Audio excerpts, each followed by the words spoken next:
Hey, welcome back. We have a knife here. Oh, it's so nice. I realized I love my knives way more when they're sharpened. Got this guy sharpened up this week and just instantly more excited to go open this box right now. I guess that's important for me. I really do not enjoy a dull knife, and I think I'd gotten pretty darn dull. Hang on, looks like there might be a note in here.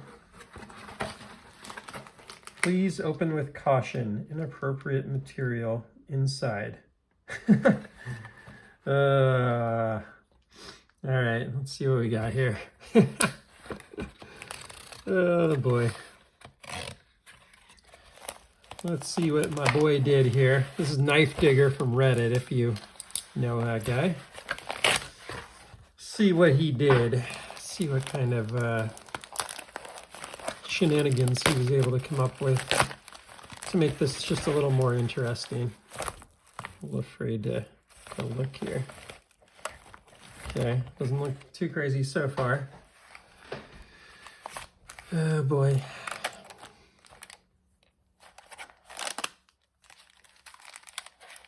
All right, I think I know what's going on here.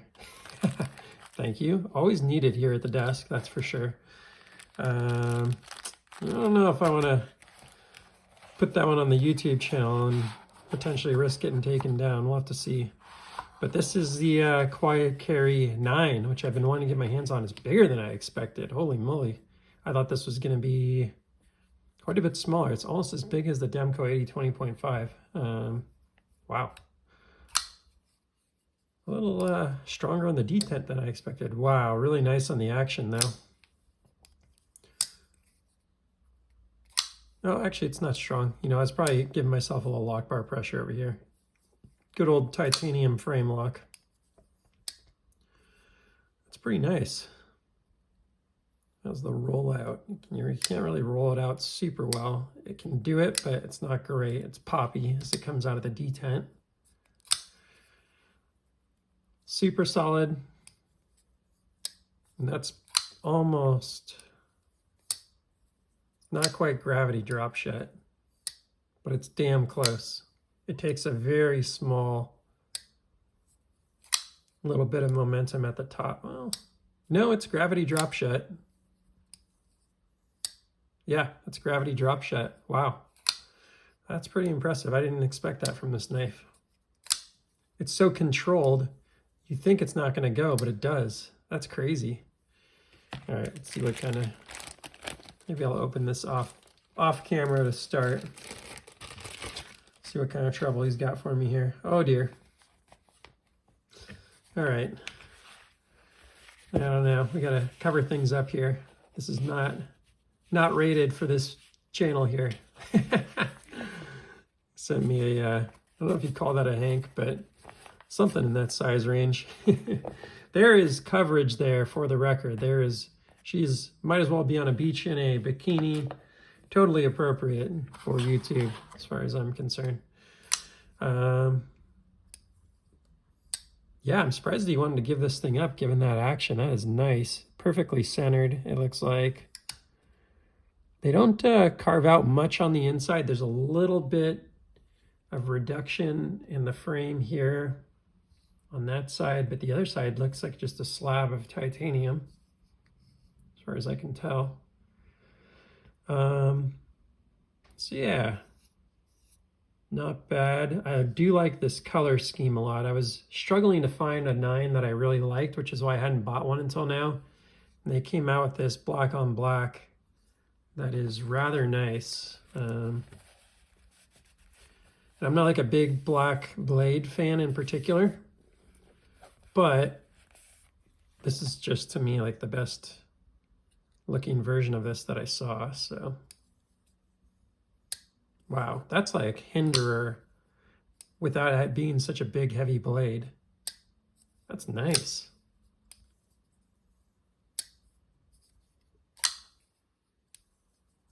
Could do all that all day. This is what I don't get. You go and see a knife like this that's like $300 and it can do that. And then there's so many knives that are way more expensive and they can't do that. What's up with that? What is that? What does it take to make that work on a bearing frame lock knife that makes it so many companies can't do it. Now, very interesting here, that lockup is very late. That's pretty damn far over there.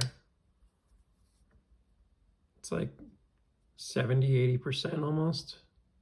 Maybe I'm seeing it wrong, but I think it's like 60 to 80% lockup. So that's kind of interesting.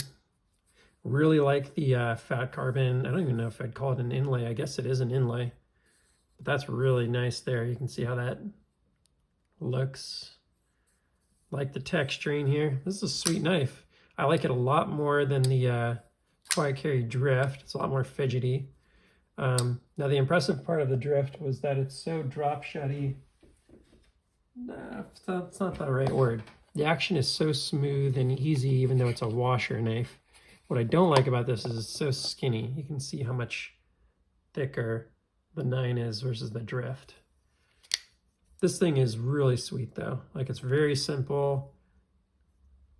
That action is just like so smooth as a washer knife.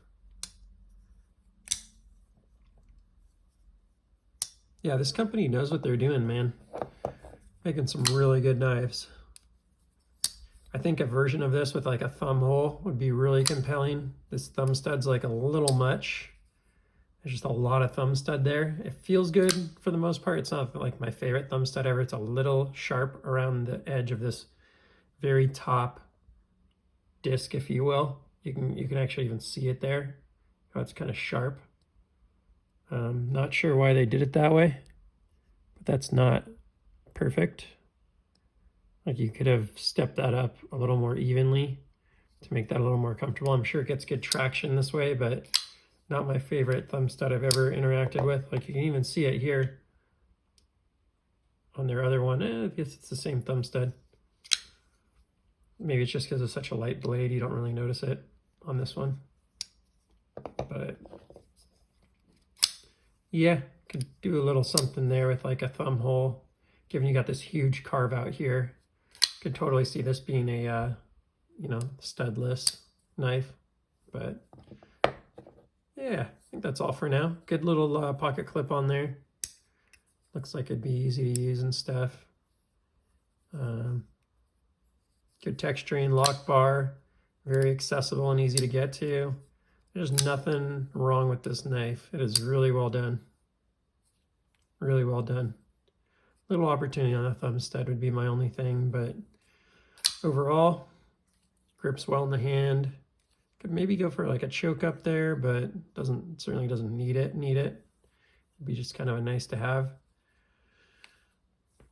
Yeah, a lot of goodness there. Doesn't look like it's an ambidextrous knife, unfortunately, for you lefties out there, so that'd be one criticism, but I think they may make a left-handed version or something. I'm not sure. I'll have to double check that. You got CPM 20 CV, which is expected at this kind of price point. You know, $300 for a Chinese-made knife. You really want premium materials in that case. Yeah, feeling it, feeling it. Let's do a quick check here. Let me just quickly check what the, sorry, this guy's got all dusty over the weekend while I was working on stuff here at the desk. 4 ounces flat. It did feel a little hefty. That'd probably be my one other criticism. It would be like, for what it is, you'd think you could take out a little more weight there and make this like a 3.5 ounce knife, maybe a 3 ounce knife in an ideal world, given what it is. But it is a little bigger, like I mentioned. It's just a little bigger feeling than like a Rosie and whatnot. So yeah, neat one. That's all for now. Please like, subscribe, and I'll see you on the next one. Take care.